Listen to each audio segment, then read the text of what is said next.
নমস্কার বন্ধুরা, আজকে আমি 5 মানি মিস্টেকস এই টপিকটি নিয়ে আলোচনা করব। 5টি মানি মিস্টেক নিয়ে। ১ নম্বর হচ্ছে নো সেভিংস অনলি স্পেন্ডিং, মানে কোনো টাকা বাঁচাবে না, শুধু খরচ করবে। যখন তুমি ২০ বছরে থাকো বা ২২ বছর বা ২৫ বছরে থাকো, তখন তোমার কাছে টাকা আসে, কিছু ইনকাম করতে শুরু করো, তখন টাকাগুলোকে সব নষ্ট করে দাও।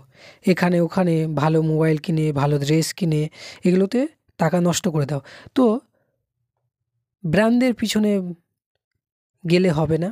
নর্মাল তুমি জামাকাপড় পরতে পারো, নর্মাল মোবাইল চালাতে পারো, আর কিছু টাকা সেভ করতে পারো। তাই প্রথম পয়েন্টে বলছে টাকা সেভ করতে হবে, আর যেটা প্রয়োজন সেটা তুমি নিতে পারো। ২ নম্বর পয়েন্ট হচ্ছে নট লার্নিং অ্যাবাউট মানি, মানে টাকা সম্বন্ধে তোমার মানে শিখতে শিখো না। আমাদের 20-তে মানে ২০, ২১, ২২ বছরে আমরা কলেজে থাকি। কেউ কলেজ কমপ্লিট করে, যাদের ২৫, ২৬ হয়ে গেছে কলেজ কমপ্লিট করে নিয়েছে। কিন্তু আমাদের স্কুল কলেজে টাকা সম্বন্ধে শেখায় না।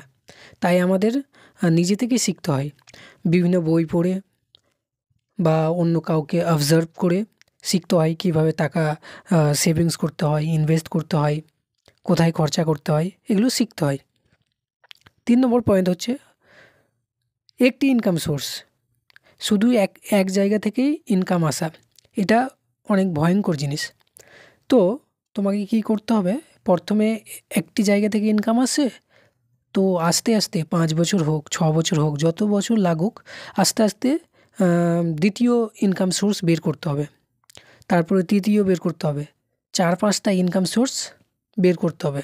সময় লাগবে, ৫ বছর লাগুক, ৬ বছর লাগুক, কিন্তু বের করতে হবে।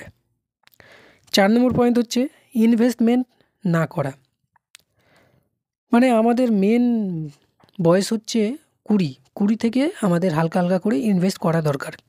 সেটা মাসে ৫০০ টাকা হোক বা ৩০০ টাকাই হোক, প্রত্যেক মাসে ইনভেস্ট করা দরকার। তাহলে কম্পাউন্ড ইফেক্টটা ভালোভাবে কাজ করবে। কম্পাউন্ড ইফেক্ট সম্বন্ধে আমি একটি ভিডিও বানাবো পরে, ওটা অনেক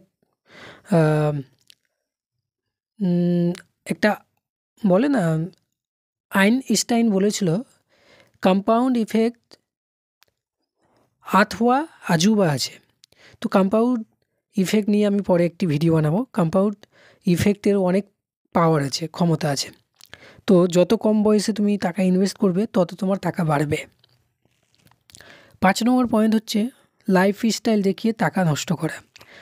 20-তে আমরা যখন থাকি, ২১, ২২, ২৩, ২৪ বছরে, আমরা বিভিন্ন রকম লোককে দেখানোর জন্য ব্র্যান্ডেড কাপড় পরি, ভালো বাইক কিনি, ভালো মোবাইল কিনে লোককে দেখানোর জন্য টাকাটাকে নষ্ট করি, কিন্তু সেটা ঠিক না। লোককে দেখিয়ে কোনো লাভ হবে না, ব্র্যান্ডের পিছনে ভেগেও কোনো লাভ নেই। ওই টাকাটা তুমি ইনভেস্ট করতে পারো, বা নতুন কোনো কিছু শিখতে পারো, বা ব্যবসায় লাগাতে পারো, যা ইচ্ছা তুমি করতে পারো। যেখান থেকে টাকা আসবে সেখানে তুমি করতে পারো, কিন্তু ফালতু ব্র্যান্ডের পিছনে ভেগে লাভ নাই। মানুষকে দেখে কোনো লাভ নাই, মানুষ কোনো দিন তোমার পাশে থাকবে না। সেটা তোমার যতই ক্লোজ বন্ধু হোক, যেই হোক, কোনো দিন পাশে থাকবে না। মানুষ কোনো দিন পাশে থাকে না।